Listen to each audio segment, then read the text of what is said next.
Hello and welcome to I Am Not a Player, I'm a Gamer podcast. I'm Miles Tarry. I am your host. Thank you for coming back. I know my introduction video was short and sweet, but hopefully it gave you a little bit of a taste of what to expect. And for this episode, I have brought in the big guns. And I have brought in my guy, Santiago Mansur, or as I call him, Santi. How you doing, Santi? Hey man, thank you for having me. Can you listen well? Is that good? All good? Oh, everything is peachy on my end. Perfect, man. Thank you for having me, man. So honored to be here. I'm excited when you told me about this project. I was so excited for you and happy to be here for the first time. And rest assured, it's not going to be the only one. So yeah, happy to be here, man. Oh yeah, get used to Santi's voice. I'm hoping further down the line we've got to get him on plenty of times. Not just gaming.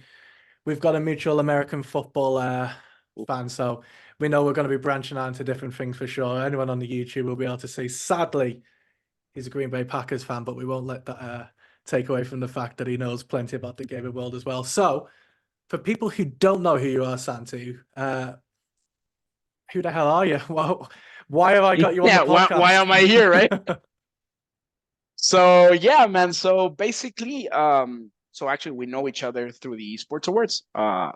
Used to be a full-time employee for the esports awards. Now I'm actually part-time. I helped run the event year in, year out. It used to be a partnerships manager or sales executive, you could say, for the esports awards back in the day. Um, I ended up having great relationships with the esports awards. I then went on to venture in different stuff. I actually own an esports team, esports organization in Mexico. And that's basically one of the reasons where I started being stops being a full time employee for the esports awards, and then continue to work for the esports awards as a part time employee for them. But yeah, so basically, my role as a esports team owner, I want to say, it's sales and managing the team. We have our team is basically one of the best, the top Mexican teams in League of Legends. Uh, we'll talk about it through the podcast, but yeah, actually have a trophy right here I was that we'll just about talk to about say it as well. for people watching that trophy puts any of my back pieces to shame. I've got some shoes and roses. He's got a trophy and a profit helmet. It's put me to shame. Yeah. No, I mean it's a great story. We'll talk about it. But yeah, so basically been into esports for the past, I want to say, 6 years as in the industry. Been a gamer my whole life. We'll talk about that as well. But yeah, man, that's who I am. Yeah, I live in Mexico. As you can see, my accent is not the purest of English accents, but I think I can get around real well. Oh, for English listeners, they'll say that my English accent isn't pure either, so it's all good. Depends what part of the UK you're from. You're gonna get the South-North Yeah, divide. It's gonna happen. What's the yeah. team? What's the name of the team that we're shouting out? So the team is called Peak Gaming, but it's Peak Peek. The team we started the team around 4 years ago. And it's been crazy, man. Like right now, I actually I've fallen myself more into like a executive role, more as like managing the team. I've started other ventures as well, but the team, like basically the team is focused in League of Legends. So if we wanna talk about like regional wise, like this trophy is based on we won the Mexican championship, if you would call it would be like the English League of Legends championship, which actually grants you access to the Latin America North regional championship, which is where the team is playing right now. Um, but yeah, so basically in terms of Latin America, it's probably one of the top 20 teams. So when we started the team, we were like in a pool of 500 teams, and now it's like top 20. So it's come a long way. Obviously, there's a long way to go. And Latin America is not like the most competitive region in the world, but I mean, we can actually fight for a place in Worlds in a couple of years. So that would be super nice. But yeah, that's the team. I mean, we've done Valorant. We actually do some sim racing as well. But yeah, our main course, I want to say it's League of Legends. See, I've given myself a good go at League of Legends, and I know throughout my podcast episodes I'll discuss how I've tried and failed massively. I never know whether to play mid or tough. I'm just there to make up the numbers a lot of time. League of Legends. Dude, what I always say that I consider myself like a Ted Lasso guy when it comes to League of Legends. I don't understand the game at all, man. But we managed to win the championship because I was a guy like, dude, you should do this. I don't understand like the micro level stuff, but like what I'm saying, they should do this. And my role there was more like a motivational guy. I really like to get the best out of young kids. I mean, that's it was a beautiful opportunity, man. To be honest, like the team, to be honest, the guys, like we got a really good roster for a cheap price because we got like a lot of rejects that they were not getting opportunities with bigger clubs because of whatever situation they had gone through in their like in their careers. And we were like, you know what, let's give these guys a chance. I think we could, if we manage to bring these guys. So we were paying probably like the third lowest salary in all of the league, and we ended up winning. Like we got in like in a 7 game run. We ended up winning the championship. There's some videos like I can share to you if you wanna see them. Like nobody gave a shot at that we were gonna win, and we ended up winning. So it was a really really nice experience. And yeah, I mean, this trophy for me is like if we like, yeah, let me show it to you. So you can, it says like League of Oh, Legends. it's sweet. Yeah, this is like the league logo. I remember when Sponsor you done a somewhere. post in one of our WhatsApp groups when they won. I remember how hyped you were for it. Like Yeah. it was so cool, man. Yeah, I really think like whenever like the Packers won the Super Bowl like 10 years ago, man, or 12 years ago, I think that was like the most exciting moment in my life. This topped it off like by far, man. Like Yeah. I was like, I don't remember a thing. I was like, what? We just like, man, everyone was crying, man. Yeah. It was crazy. It was a crazy experience. But yeah, so because of that, the team is now like trying to get into the Latin America League, which is the one that gets you like the place into Worlds.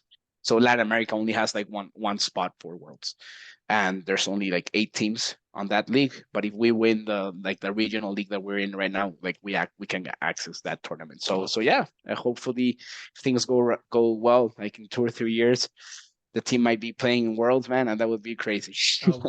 We'll have you on again, hyping when your team gets into Worlds and you're Yeah, beating all the big guns.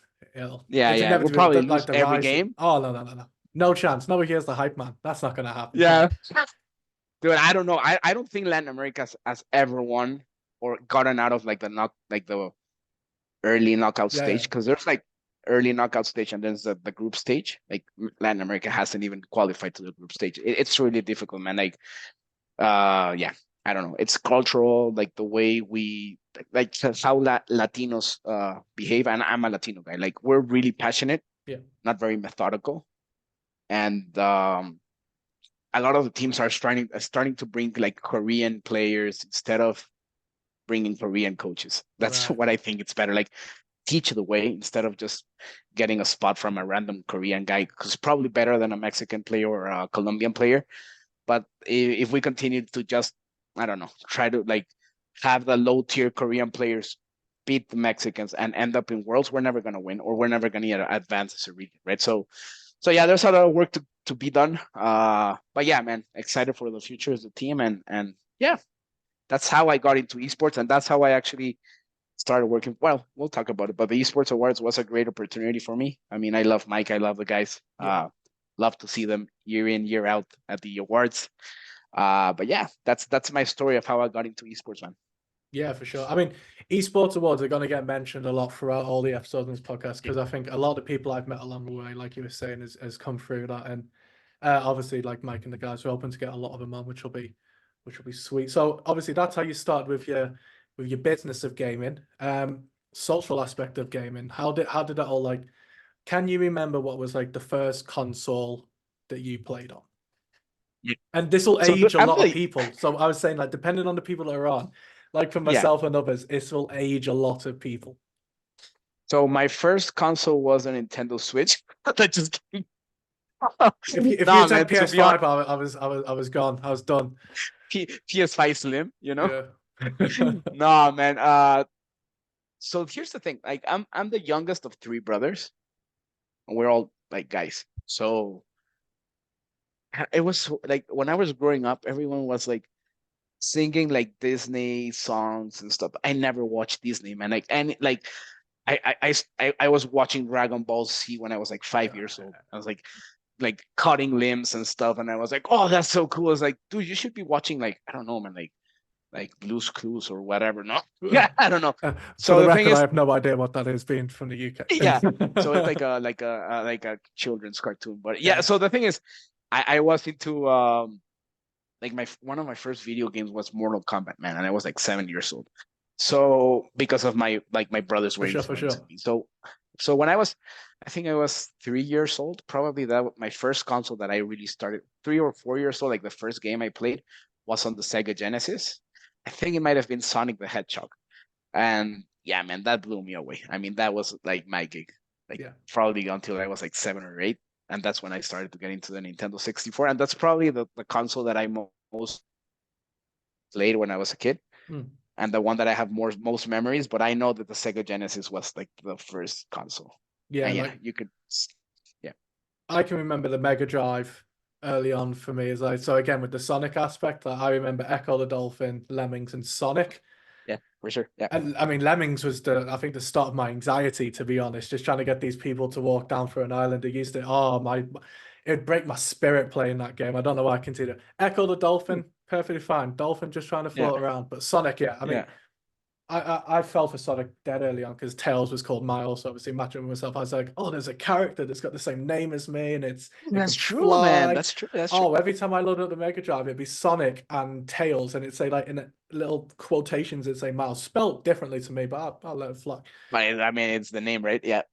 But yeah, so yeah, same for me. Like Mega Drive and 64 wise, I mean, I know the game that I reckon will get mentioned quite a lot.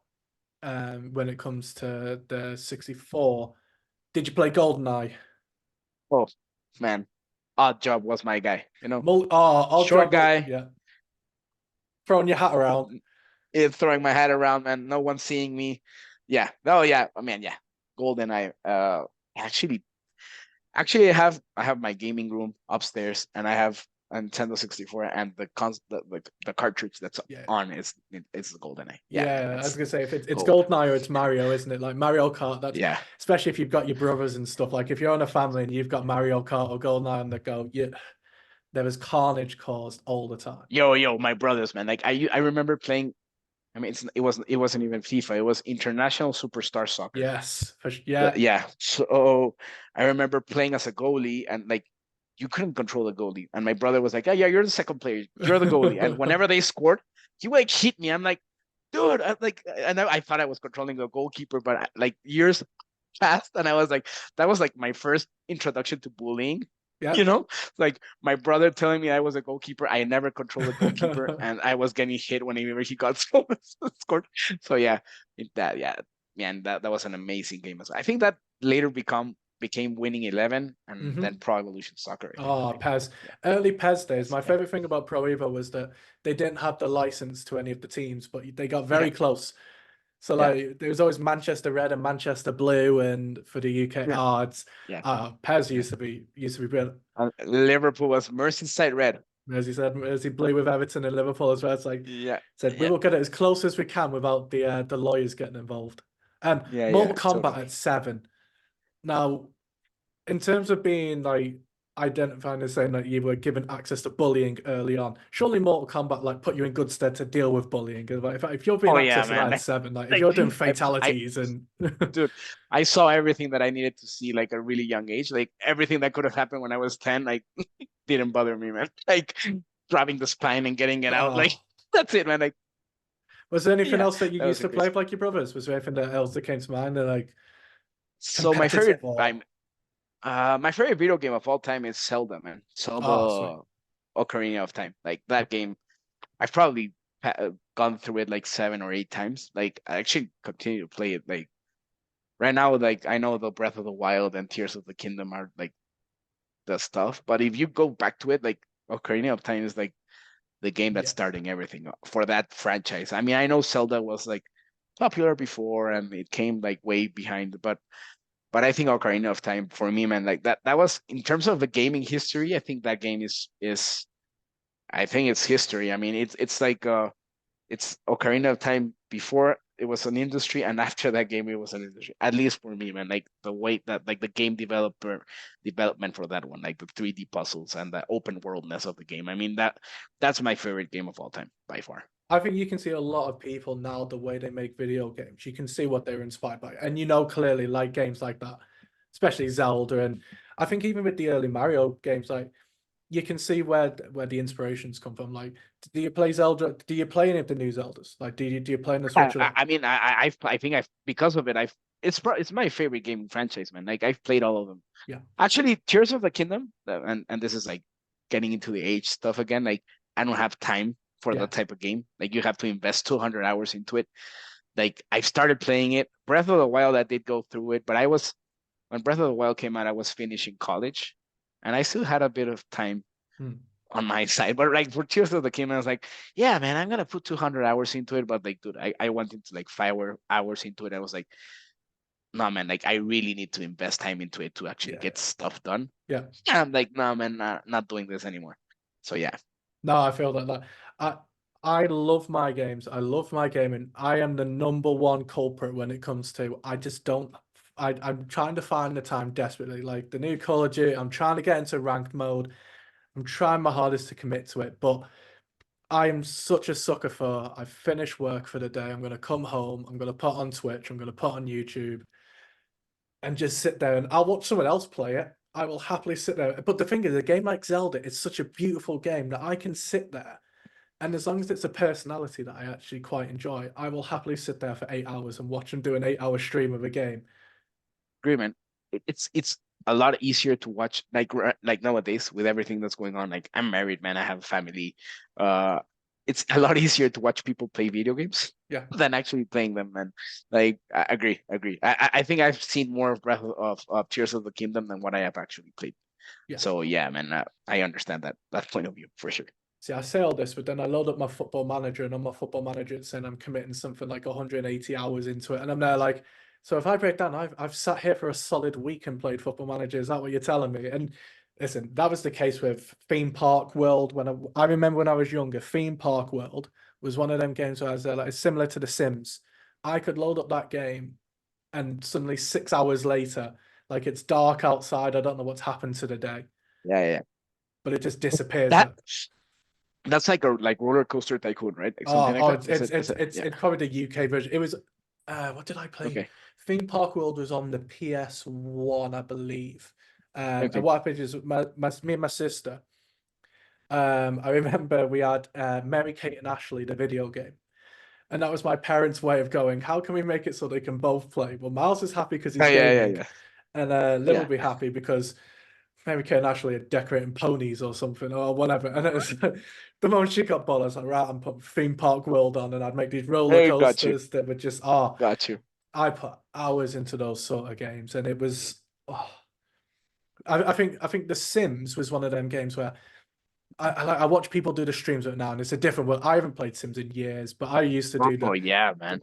I think they should do much more studies of the human brain based on how they interact with people on The Sims. Because there are some people that will want to make their character go to college, go to uni, and have a family. And there's some people that will host a party, get everyone downstairs in the basement, take away the stairs, take away the toilets, and just watch. Yeah, I actually did that, man, but with a pool. And Yeah. now I have a pool construction company. It's weird how Oh, life, life, full circle. yeah, full circle, right? Remind me to not buy a Like, pool from you now. yeah, but having like putting like people swimming and then taking off the stairs to get out of the pool and they just drown. I did that. But you know what, Sims? It's funny that you brought that up. Like, I think Sims, and it's funny that we're talking about this because it's like how video games transform your life.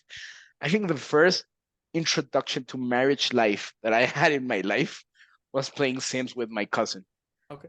Like she was like the wife, I was a guy, and I went to work. I actually didn't do anything because my guy just they got into a car and left. They just disappeared and came back 8 hours later, and you didn't know what Just they did. disappeared, right? Like real life, basically. And I remember my wife, which is my cousin at the time. Oh, It's like she was just building windows in all the house, and I came back and I was like, why are you doing that? Just so we can get natural light in. I was like, just buy a freaking lamp or whatever. But I mean, I was like 12 years old. I was like, oh, so this is what marriage is. Yeah, you're there getting angry. So you haven't put the washing away, but you've been looking at different windows. That's what you're telling me right now? Yeah, exactly, man. Oh no, I used to remember. Yeah, I'd host parties on The Sims and get everyone to come around and everyone's having a good time. It's like, oh, put the buffet downstairs. Go have a look downstairs, and they'd all hobble their way in, and then just go, oh, the stairs are gone, and I would continue my life. Oh man, They were all down to dude, man. studies will tell you that's the start of serial killer sort of talk, isn't it? You know what? Remember me to never go to a party with you anymore. Whenever we're back at the esports awards, Oh, don't follow me. If I not say party there's a with my own. buffet downstairs, it's not safe. Yeah, I don't know. I it's don't know if I not have it safe. in me to take the stairs away, but And you put a lock on the door, man. so like, what else did you play when it came to? So obviously, you mentioned like your cousin and your brothers and stuff. Was there anything that you used to play with like your mates and stuff, or did you stick to like solo stuff? Did you do multiplayer much? No, Or no. Yeah, so I mostly I'm till the day, man. I'm mostly a solo player. yeah, I'm not that much into multiplayer. But back in the day, I was, and that's where my first like, dude, I could be a professional player came in. Like that felt sentiment, which obviously failed, and it's never gonna happen. But it was Halo 2, man. Halo oh 2 man, was my multiplayer. yeah, Like, I mean, that was gold for me, man. Like the LAN parties. And the thing is, I considered me a good player and I was ranked pretty well. But there was like LAN tournaments here in Mexico. But like imagine if esports back in 2003 or 2005, whenever Halo 2 came out, I think around that time. Um was starting out in the rest of the world. You can imagine in Latin America, man. Like if esports it's been around for like 25 years. Imagine, I mean, there was nothing around here. I mean, there was like a couple of tournaments that like the gaming store was like putting up together, and I showed up with my guys, with my brother and two friends, and we were like 14 like team slayer, 4 players. Um, won the first match, won the second one. I was like, dude, we're really good at it, and then got destroyed like in the semifinals by a team from the same town. I was like, dude, if these guys can beat me, uh, I not I even don't have a lying. shot at actually becoming a pro player. So yeah, but yeah, Halo 2, man. And actually I love the Halo franchise. Kind of lost the way on it whenever like Halo ODST came I out. was gonna And say the exact same. Like, I had a friend who was obsessed yeah, with Halo Wars, and the hours he'd put into that game, and he said it's brilliant. But I had Halo 3. Halo 3 was my one. So like I would do I love the multiplayer, like you said, like same matches up, but I could play that multiplayer, and it's the first time that I'd done like a campaign where you could do it with your mate. So being able to do a campaign mode on a game with your friend to me was just like it completely blew my mind. Like Halo 3's campaign, the soundtrack, everything for that game for me was, and I always remember there was always the argument of like, oh, Halo's Xbox and then Call of Duty was PlayStation and other things. And there was always that argument of what game did you play? Or did you play Metal Gear Solid on the PlayStation, for example? It's like yeah. I was there like, I love Call of Duty and I love Halo. Why do I have to pick between them? But Halo 3 Oh campaign man, was I really think the console war thing is it's crazy, and I think it's gotten even bigger, man. yeah, To be honest, I if I have to I have to, if I have to be a guy, which I don't consider a thing, that like you just love video games, and if you have the possibility to have both consoles do it, yeah, why not? You know. yeah. But I'm an Xbox guy, and I know that's not as a popular opinion. Most of the people are like PlayStation, I guess. But I just think like both consoles offer different stuff. The three of them. I think like PlayStation offers great solo experiences, great storytelling, great video game design. I think Xbox being in like a computer company like Microsoft, you know, and when like I think it offers a better like multiplayer experience in my 100%. or No, used to or you I maybe yeah, stand by completely. yeah.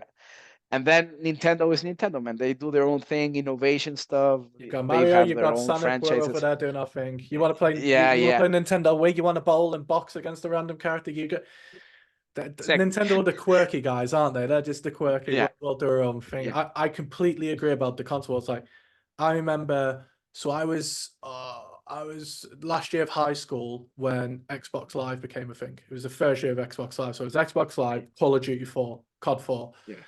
And I remember a couple of my mates who were on Xbox as well. And it's one of my memory's terrible, but I can remember the science lesson with Mr. Hodgkinson, last lesson. And one of my mates came up to me and went, "What's your gamer tag?" And I was like, "What are you on about? What's your gamer tag?" He said, "We're all going to go play Call of Duty after school. Are you getting involved?" And like, for people that are younger, they won't appreciate the fact that like, you didn't really have mobile phones. Maybe at this point you probably did, but like, you were the way that you accessed Nothing the you could game internet, you on. had to Yeah. dial up. There was no group chat. You were on MSN Messenger trying to like Yeah. get with girls or like arrange Mm, stuff. You were using Messenger, you sending nudges and stuff. Like it was a completely different world. totally. And them saying what's your gamer tag and going on, and then joining an Xbox Live party for the first time was like That it was was a like the world that no one knew. dude. It's like fire discovery. Then we invented the wheel, then the internet, and then online gaming. That was for me. That was like I, I don't know, man. I think it was like yeah. It was like a before and after. And funny that you mentioned Messenger, man. Like I remember people like me, myself included. Like we all saved like animations for the different letters. Yeah. And you were trying to read a message from a person that had like every single letter with an different. You couldn't. I mean, it was it Like was a Enigma incredible, man. machine. It was cryptic. It was like they were in World War IV one day. They're gonna break out someone's MSN Messenger to send Yeah, messages across, and they're yeah, gonna hire old people to hack it and go. I remember seeing this once upon a time and having to dial up and oh, Messenger was one like Messenger games and stuff. It was, but that was like yeah. that was my first. I think COD lobbies. Everyone talks about the toxicity of Call of Duty at the moment, and not just Call of Duty, but a lot of gaming at the moment. Like there's a lot of talk about women in gaming and everything else is going Mm, on. There's so much yep. toxicity on Call of Duty lobbies in the early days. I heard the most unspeakable. I think I grew up really fast purely because of Call of Duty lobbies because Oh yeah. Oh I yeah. was joining lobbies with strangers that I'd never met before. We'll Yep. never meet again, and they were saying the most unspeakable things about like your family members and stuff, and you were just like, I'm just here to play a video game. I'm here playing sabotage mode on something, and then I'm Uh, just getting absolute hells of abuse. but you know what's the thing there, and I totally agree with you, and that's why some people are like, come on, man, it's just video game bullying, but it was so very different, and you touched at a very interesting point right there. It's like you were not gonna see that person again. There was no social media. No, Like it was just a guy playing a video game. The thing is now, like you can find people that you're playing with like everywhere on every social media platform. Probably they're gonna have their gamer tag is gonna be the same nickname they have in social media. So like it can really like it really goes through. It's on another level right now, and I don't think it's like you mentioned. I think bullying was even worse at the time. But say you were playing a video game and you heard that crazy guy saying something about your family and they wishing like death threats. It's like, yeah. yeah, man, you don't know where I live, you don't know anything about me. Cool, you just lost, whatever. But nowadays, I mean, that's the thing. Like people's online, like their online presence is so like so big, and it's most of their life, especially in gamers, that whatever happens like in like Call of Duty lobbies or whatever, like it really transpires into their lives. So it's crazy how we actually created this monster. I Oh, I but really that's do my think exact about it, man. Like mentality of it. Like, yeah, it's the way that you think, the way you see how people act on Twitter at the moment, or the way you see people will act hidden behind a keyboard, where they think they're completely safe, they can say what they want, and there's going to be no consequences. Because probably when they were growing up, or they've heard from their friends growing up, or older brothers or whatever, some of the stuff that people used to say, then, like you said, there was no form of trace, and it was said.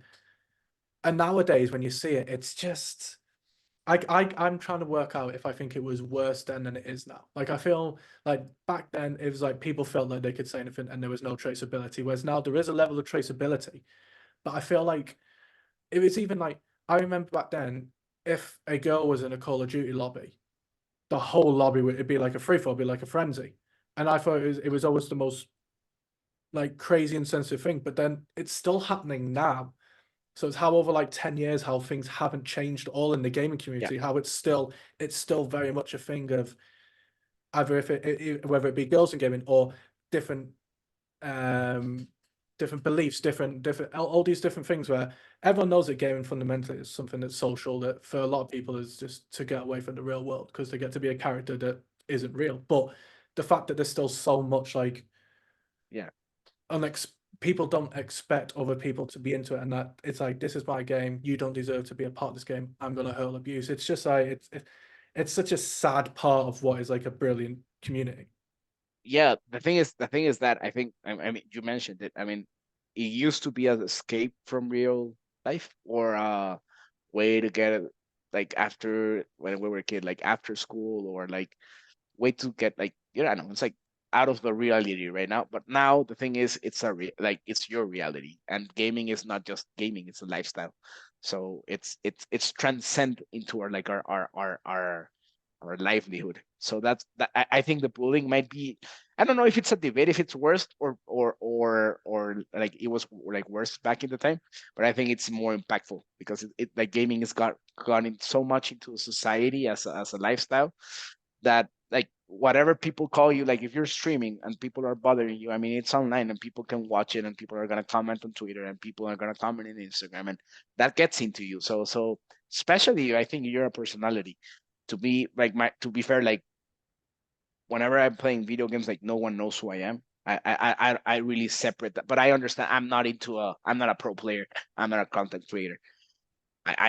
It's not I still manage to find like video gaming for me is still how it used to be, but I understand that people that are actually into it as a content creator or like esports player, like it could really get into you. And this is stuff that I spoke to the guys and when I were with the esports team, like, dude, if they lost a match, for me, it was like, dude, you lost a video game. Even though I was paying them for them to win, to Yep. be like, that's the straight, like that's what it is.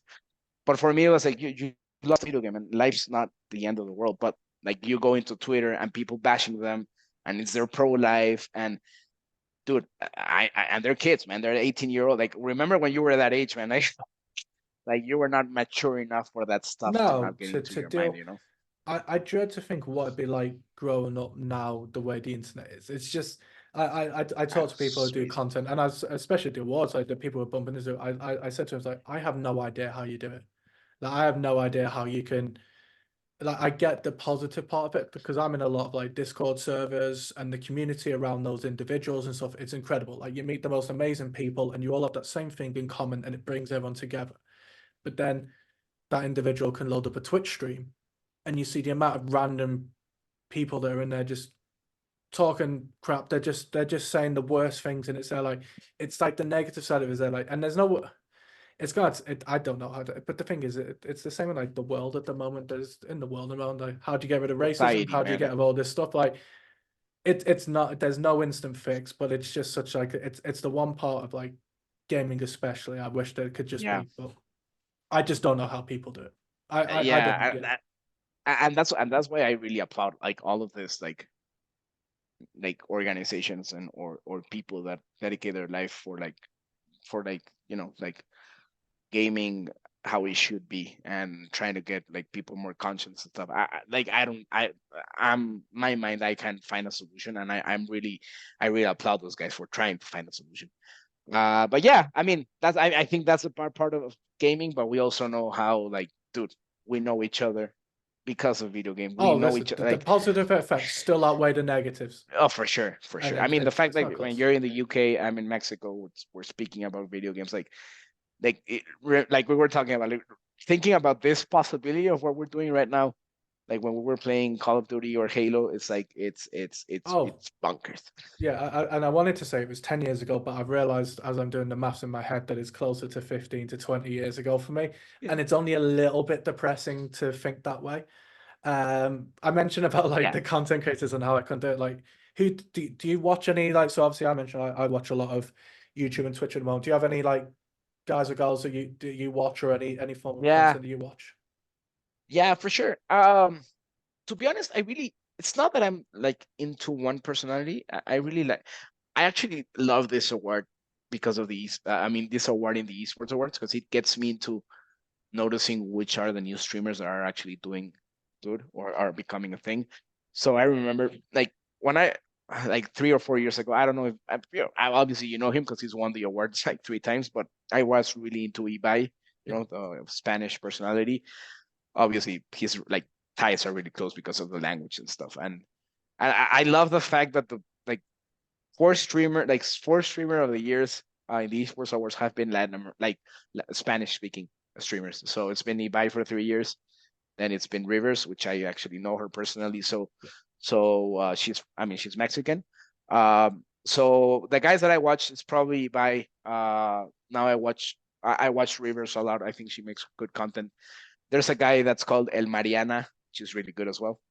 But that's like in the terms of content creation. But in esports, what I most like, I think, and it's basically because of the esports scene, but I love watching League of Legends. I mean, it's crazy because I don't know how to play a game. I'm really bad at keyboards. Like I know talking about esports, like if you don't know how to be a PC gamer, it's like you're not worthy. But to be honest, I'm super bad at keyboards, Oh, man. my hand-eye coordination can't handle it. Like a controller, I Doesn't can work. just about get by, but I try my Yeah, best. But if I try competitive rank mode on a keyboard and mouse, I'm getting yeah. destroyed. Yeah, man, I totally. And coming back to that question, what I most watch, I think, is the LEC Mhm. as in esports because I really enjoy Fnatic as an organization. I mean they're from the UK as well. Yep. I love those guys. I know a lot of the people working there. Shout out to my man Edward Gregory. I mean he's a great guy. He runs like a partnerships department over there, and yeah. So I think it's in terms of esports, what I most watch is the League of Legends, the LEC Championship, the European Championship. And I used to live in Toronto, in Canada, so I kind of fell in love with Toronto Ultra as the Call of Duty League. Yep. I have a lot of merch. I know a lot of the people over Active Media as well. So I think those are the esports content that I watch most. And in terms of streamers, I always go into like whatever the esports awards tells me that are Yeah, like the yeah. biggest content creators at the moment, and I start watching their content.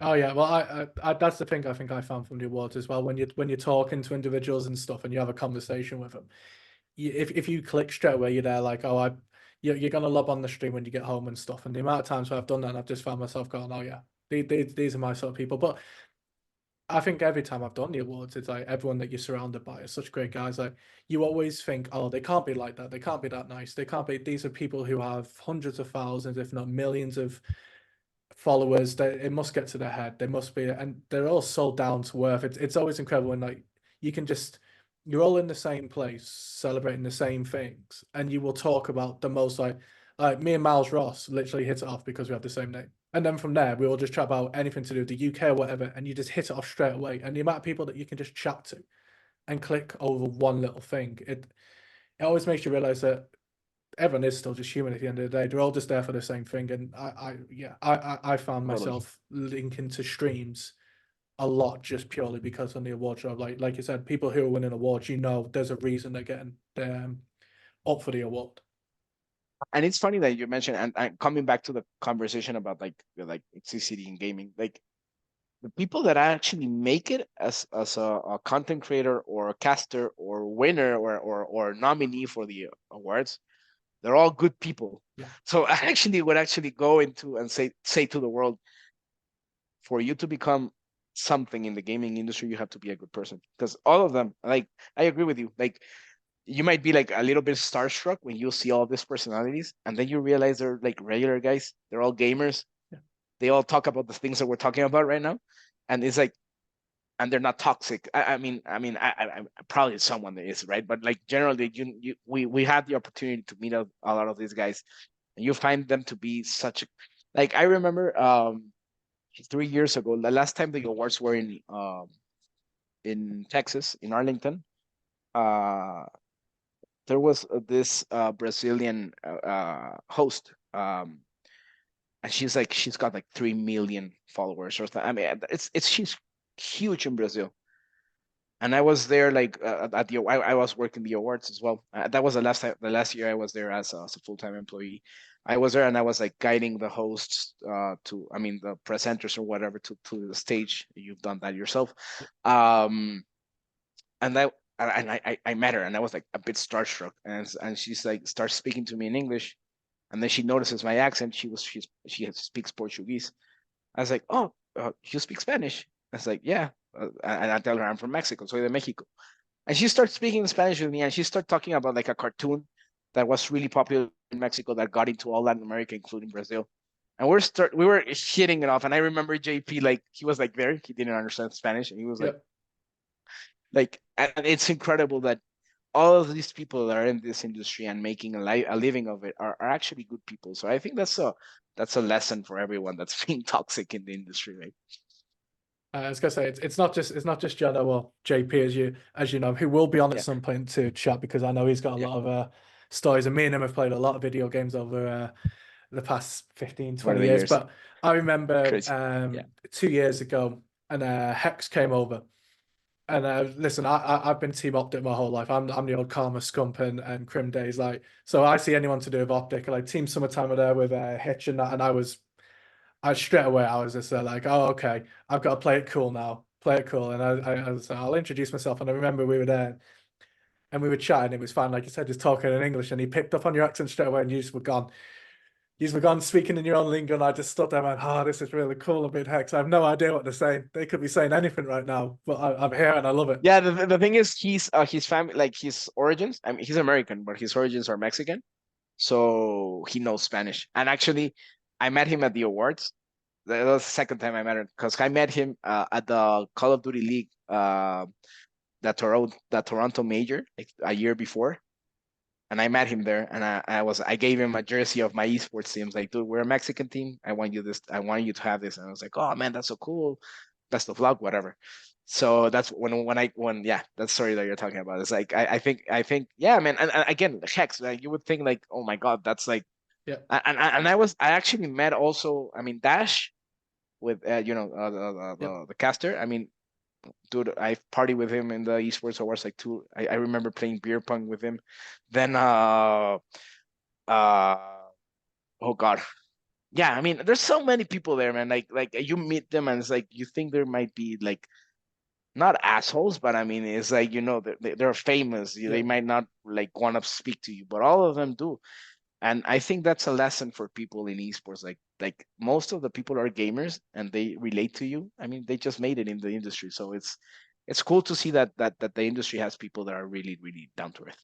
Unfortunately, actually, a fair few of them that have snuck into their DMs, and also a couple of them that I'd lucky enough to get numbers from the awards have agreed to come on. So they'll be all on, and everyone listening will get to hear all That's their great. stories of how they got into it. But I remember my first day when I was doing the awards. We were out in Vegas, and Hungry Box was just sat there just watching the football. And I literally just sat down next to him with We're Jay, there. and Yeah, we were yeah, all yeah, there. And he was just having yeah. the most normal conversation. And this guy's like, Smash Bros. Wise, he's the dude, like he is the guy, and yet he's just here chatting about American football. Completely normal person. Yeah, It's and I think that the World Cup was starting at that yeah, point, and I yeah, it think was his family, I think he's from Argentina. Like yeah. his background's from Argentina, so obviously he was so excited that Argentina won the World Cup, or they I were. remember getting I up at think I 5 think the a.m. or World Cup just 6 a.m. ended, something like Yeah, that. yeah, and Yeah, Argentina were yeah, playing. I remember he was like he's getting yeah, up at that time, and we're going to be down. It's like, sure, we're yeah, working exactly. till Yeah, 2, 3 a.m. We'll be down at 5 a.m. in a yeah, couple of hours, yeah, whatever you need. yeah. So listen, guys, like probably I'm the least famous guy that's gonna come into this Oh, that, podcast, just so you know. But yeah, I love speaking to you guys, yeah, but especially speaking to you'll be Mouse. on more times. That's the thing. You'll be on with me. You'll be Yeah, you're going to be my hype man for the podcast as well. I'm going to need you to awesome. get I all the will. hype I will. coming. Obviously, other than I'm going to assume the awards again, but is there any other like event or like game that you're looking forward to over the next like year or so? Have you got anything up and coming, or even with the team, has they got anything up and coming? Yeah. So in terms of video games, what I'm most looking forward, it's not actually a video game. I'm actually really, really interested in how Nintendo is gonna follow up on the Nintendo Switch, Mm, because those guys have a history of screwing up yeah. follow-ups to great consoles. Like if you see their history, it's like Oh, Nintendo 64, then the Nintendo GameCube. I love the GameCube, but we know it hit a low. we need Then the the Nintendo Dreamcast. Wii, and then the Wii U. Yeah. Oh, yeah, and then Wii U, we come to the Switch. So What's hopefully they can next? continue the trend up. Yeah. So history tells us is they're not gonna do that good, but hopefully they do. Uh and I think what they did with the Switch, man, is and everyone's trying to copy them, trying to get their their games into mobile, into like a mobile console. But yeah, I think that's where I'm most excited, because I'm talking about this because every year there's been a rumor it's gonna come out this year. But I think 2024 is, at least we're gonna get an announcement of what they're coming up next, because the Nintendo Switch is already 7 years old, man. Like, it's crazy It's how time flies. outdated now. It needs something like Super I outdated. Yeah. like my niece who's 7. We got her a Switch and she's got Animal Crossing and getting her into that. And it's like you're showing her how to play, and you realize that actually I just want to stop playing it again. Like, but it's weird that when the PSP came out, it was a major flop, and I think that shows a lot to do with actual like the way that um gaming has changed. I think mobile gaming, especially. Yeah. Yeah. It, we are now used to not having the best graphic fidelity out there. Like, there was a point in gaming where a video game was better if it had better graphics. Yeah. And nowadays, I think it's Oh, not like that. Like, FIFA on the PSP was tragic. Load it up on your yeah, PlayStation, so it was great. But you're walking around on your yeah, PSP, this little hand thing, you're there like, yeah, what am I even yeah, playing right now? exactly. And like, you see, I don't know this game that's super popular now. I haven't played it, but like Power World, I think it Yeah. was created Oh, with artificial again, intelligence. I have watched far too many Twitch and YouTube hours on that game. Pokemon, but real world, basically. Oh, Yeah, yeah, yeah. so good. So again, graphic fidelity, it's not the best, and that's how Nintendo's doing. And that's the thing. Like, I think Nintendo, like, they have to step up their game in terms of graphic fidelity. I know the industry doesn't care that much for that anymore. If you look at games as League of Legends or Minecraft, whatever, I mean, it's not the best graphics, right? But I think Nintendo, for example, and you just mentioned it, like Pokemon, like the new Pokemons. I mean, you look at them and they look trash, man. Like, Yeah. they haven't they haven't revolutionized anything in like 20 years, and then you see this game that's basically created with artificial intelligence. I don't know if it's true, but I mean, it's the same thing as Pokemon, but it looks a bit better, and people love it. So I think just Nintendo has to get a grip on that stuff, especially with their new console. Yeah. It has to get up on par in terms of graphic fidelity. I know I mentioned that it's not the most important, but I think Nintendo needs if they really want to be the main console. Because I think everyone has a main console and a Nintendo Switch. I don't Yeah. know if that's. I think everyone's. No, But if they want to be the main console for some people, they really need to step up their game in that term, I think. yeah. I mean, if they want my money, they just need to bring out Pokemon Red on the Game Boy, but just make the graphics a little bit better on a handheld console, and I will commit a good 2 years to that game. Like, Yeah. but I think graphically I agree. Like, although games like coming back to Zelda, I think Zelda's such a beautiful game. And I that's why it's really easy for me to sit back and watch it. But then they bring out other games, and like you said, it looks like trash and it plays okay. They now Yeah. need to find that balance of getting both where Yeah. it plays really well but also looks great. Well, I think the art style for Zelda. I mean, It it's not helps. the best graphics, but the art style Yeah. helps a lot, and that's what that's why I think that Nintendo Switch has managed to stay up at a proper level. But then there's other games that you really start to see the age out, because they don't have the best art, the best art style, whatever. And but yeah, so yeah, looking forward, man. I think it's a new Nintendo Switch announcement, I guess, release event. Oh my god, man. Um, I think Worlds is back in Europe. I think that's gonna be cool. I'm looking forward to that. Last year, I think they were in Korea. Like the year before, they were in Americas. Actually, the first one stage was in Mexico. But I think it would be nice. I think Worlds would be nice this year to see how Europe does. I don't know if it's. I think it's Germany. I don't know where it is, but it's in Europe. I should have the answer to this by Uh, the next podcast. I will research better. But yeah, I yeah. think no, I think you're right with Germany though. That sounds right. I think it's Germany. Yeah, and I mean, if it's not, yeah, yeah, Western Europe. I want to That say way. one of those countries, and yeah, and obviously the esports awards, man. I think the fact that we're so blessed to be at an event that like gets everyone together, and I think the esports awards, and actually not talking about, I'm not a full time employee, and I don't really have to brighten up the Don't need name, to but the endorse it. fact that, yeah, endorse it, yeah. So but the fact that I think the esports awards, and I want to give props to this to my guy Jordi Solanas. He's one of the content guys at the esports awards. He's he's really pushed forward for the esports awards to become a global Yeah. event. I think they've done a great job from becoming like a Western US, UK, Europe award show at the beginning to actually becoming a global event where we have Mexican streamers winning, Brazilian nominations, Asian teams winning. I mean, you cannot say that the esports award, the best esports organization, is not T1 after they just destroyed the LCK, and they won Worlds. Yep. I mean, dude, you have to say they are the best. And Yep. I think Jordy's really pushed that. So I'm really looking forward about how they continue to push this like international agenda into esports wars. Yeah, I mean the other events that they have on with the esports awards, obviously they have the Oh, Mobbies and again, the yeah. Scholars, and I've got some guys on who were involved in the golf event that we took part in, and how different sports link into obviously the golf gaming club. I know I've got Lily on. I believe she's maybe recording in a week or so, and I know she does a bit of work with that, and she's helped with the production, which was incredible at the awards. Mhm. What I will say is, in terms of moving from gaming towards sports, here's where Oh, Santi could be oh, in his elements. oh my Obviously, guy. I like to mention for anything that people are into that outside of the gaming world, and I will offer you the opportunity to say what hobbies you have outside of American football before we dive into it. But is there Okay. anything else that you find that you're really into that has a similarity to how people will have like a passion for gaming? I think it's awesome that you asked this question. My favorite hobby of the world in the world right now, American football probably, but outside of it, I mean, I don't play it. I mean, I just watch it. And but as a hobby, it's board gaming. It's crazy, man. Like I've become such a board gamer addict. Like it's I know it's like that's a weird hobby, but to be honest, and I wanna let you know why I love it. And it's because of my passion for gaming. And I used to and I told you I'm not a multiplayer guy. But I loved multiplayer The back in the day when it was competitiveness comes couch out gaming. though. The thing Yeah. is, When you have your friends playing out yeah. with you, like ordering pizza, getting your LAN Halo party, like whatever. I mean that was gaming for me. And it's crazy that gaming right now for me, even though we're all connected, it's become more individualistic. Like Mm. you're on your own, on a screen, speaking to people that you're not with.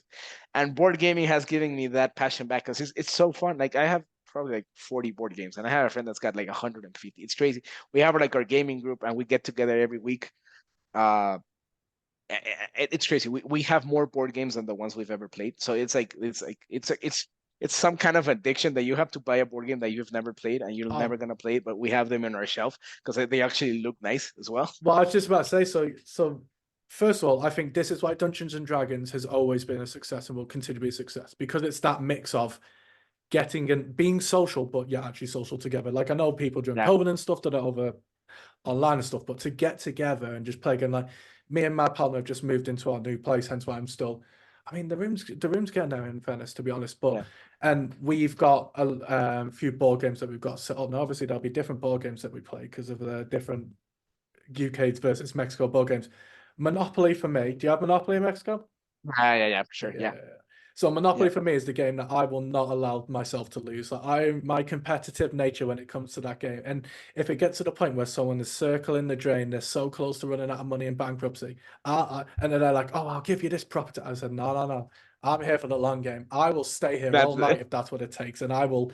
And we're the exact same. Like we've got a local bar.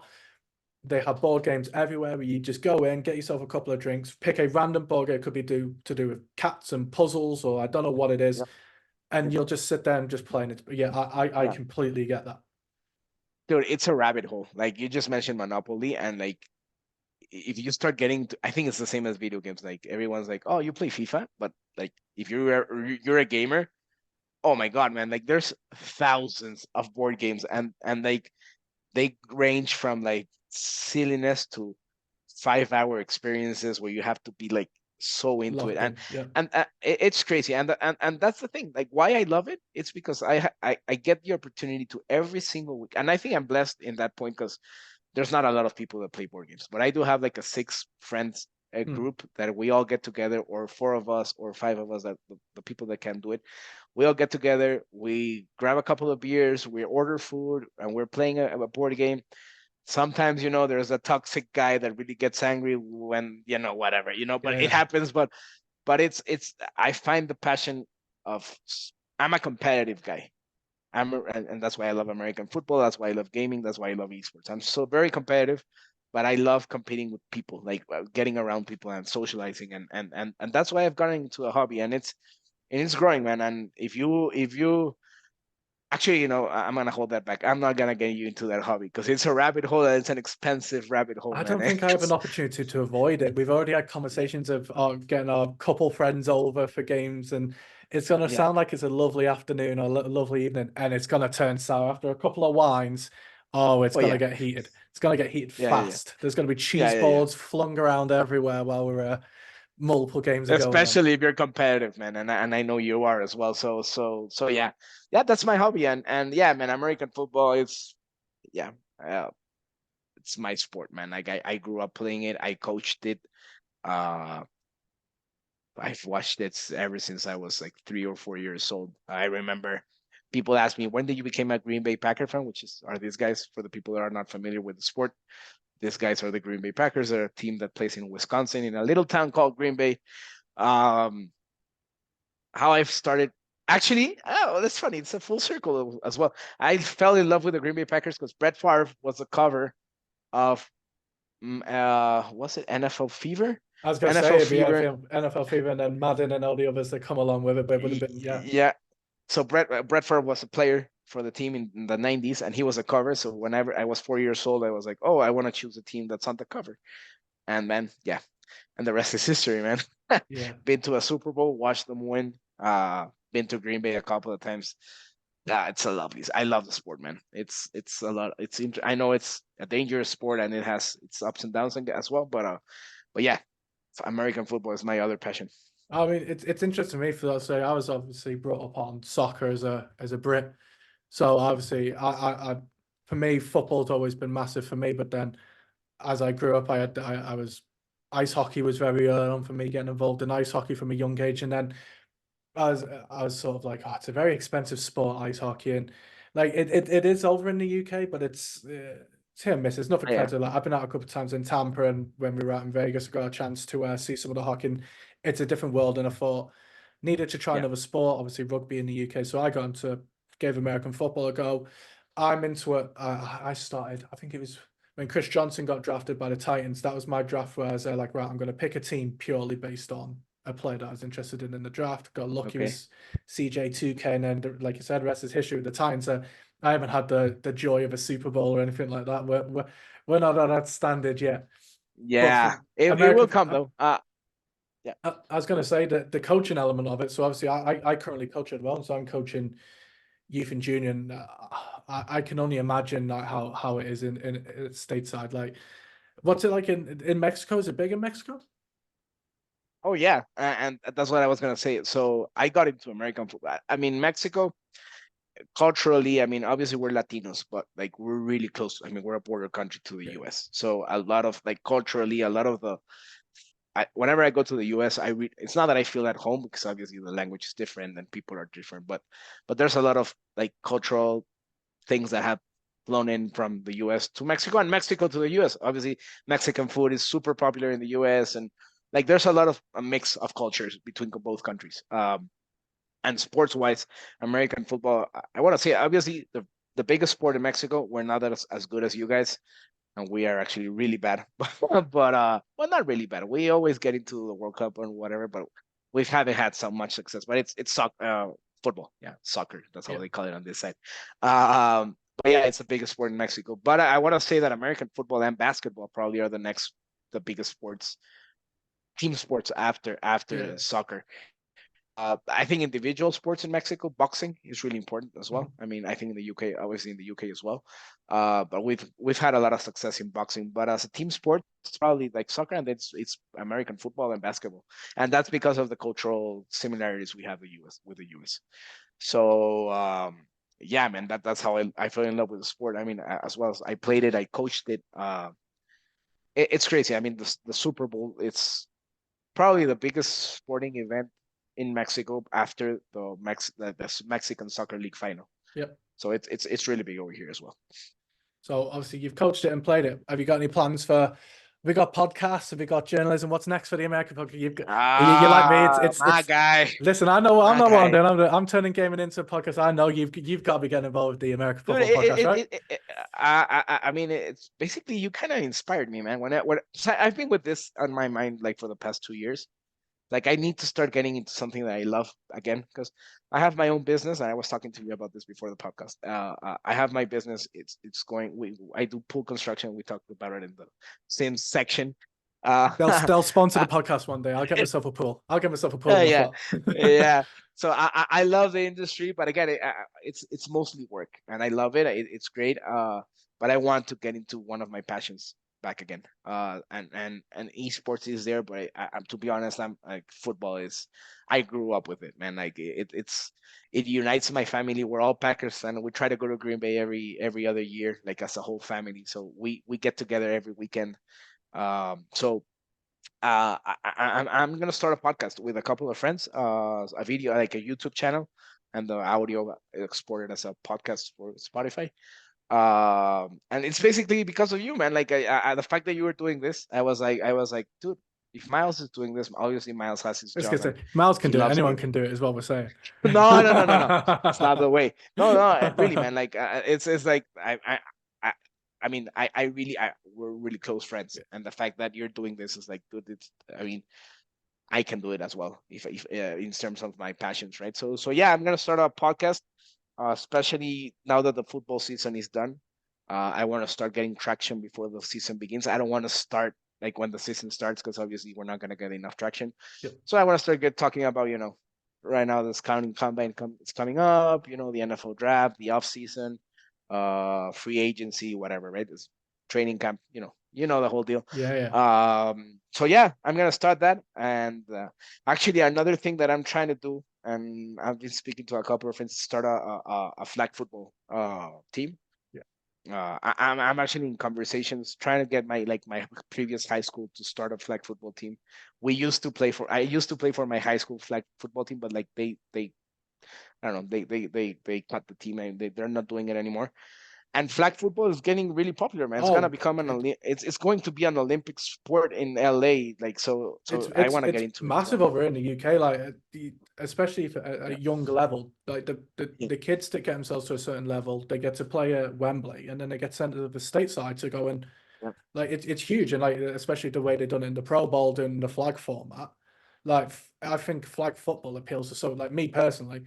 I play soccer, football on a Monday or Wednesday. And when I play the next day, I feel like I can't function because my body just can't handle it anymore. That's the thing with games, Yeah. maybe it's less physical. But the idea of playing flag football super appeals to Crazy. me again. Like the idea of playing offensive line, a defensive line, or tight end in a real proper 11-a-side game right now does not appeal to me as much as I get the itch for it. The idea of playing Yeah. flag football super appeals. Yeah. No. Totally. And I've played it for the past. It's huge in Mexico, man. So actually, I've played it for the past 15 years. I've always played flag football because I was like, after graduating high school, I broke my collarbone. I was like, Yeah, I'm done with that's football. So I started playing flag football. I love it. I continue to play it. I know how to coach it. So yeah, trying to get into it. And Mexico, man, it's crazy. I'm actually there was like the World's Games something last 2 years ago.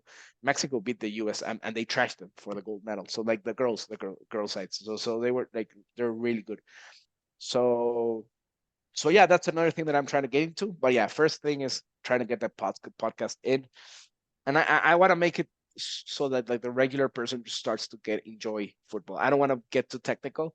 I wanna make it more broad so that people get in love with the sports that both of you, like you and me and myself, love. So yeah, that's the idea, man. So it's fantasy football as well. Whenever I speak to people and I how do I get into sports, said you do fantasy. Oh, you got say no. I have not got. Again, YouTube will love this. But for people who are listening, he is now showing off his fantasy football Super Bowl ring. I imagine I got beat in the final Yep. this year. I had 4 Yeah. years on the bounce, and then I've had a couple of off years. Lamar Jackson carried me as far as he could, but in the end, it was a Yeah. great Hey final. guys, But if you ever get into fantasy football, if you want to get like if you want to get someone to run your team, you have to pay him. It's Miles. Miles will get you to the playoffs.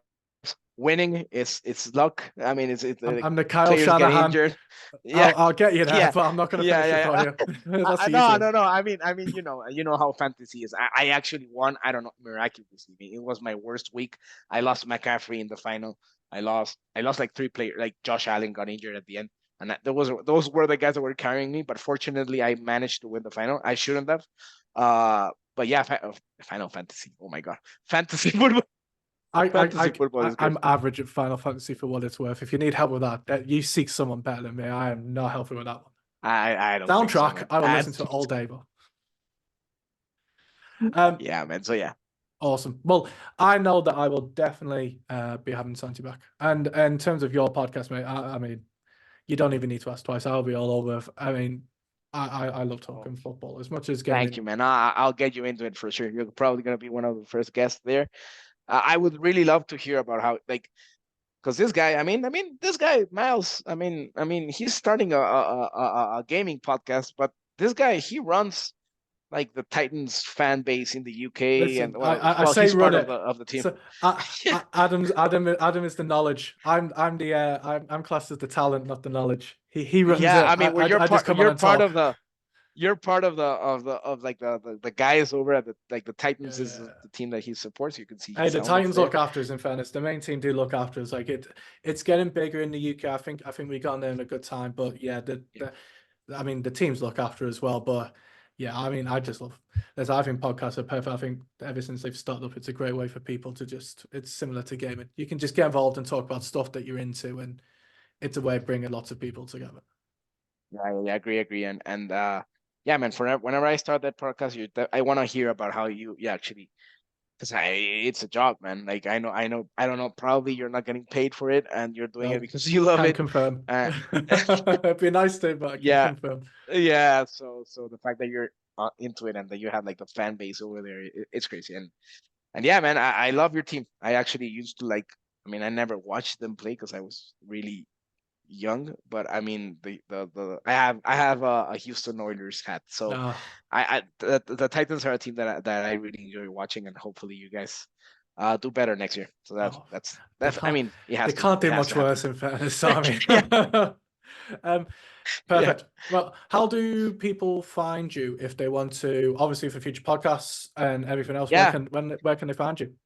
yeah. So I'm most active on Instagram and Twitter. It's my full name, Santiago Mansur, Mansur. You'll find, if you put those 2 words in there, whatever social media, you'll find me, because it's not like a very popular name. So yeah, Santiago Mansur. Santiago is Santiago, and Mansur Mansur. That's it. And I'll get it tagged on all the things anyway. So if you're listening to this Yeah. podcast, it'll all be linked there anyway. Yeah, awesome. Thank you so much for coming on and bringing the hype again. As I said, we will Oh continue to man, get you on for more. I will. Whenever you invite me, I will, man. And I love the fact that you're doing this. He already talked to me about the guests that are coming up. The big names are coming up. So happy for you, man, and wishing you the best of success. I appreciate it. And for everyone listening, any feedback is taken, negative or positive, hopefully more positive than negative, but send it my way because, like I said, I'm new to this. I have my other podcasts and stuff, and they do well, but this is a new ball game. And the final person I wanted to shout out was when you listen to this podcast on Spotify, the intro and outro is a really sick tune that my mate does. He does a lot of, he's in a band. His name's Liam Tamba. If you like his music, I'm gonna give you a little link so you can download his stuff because he said I'll sort you out an intro and outro, and what he's done was awesome. So appreciate everyone listening. Until next time, keep gaming, enjoy what you're doing, and yeah, I'll see you next time.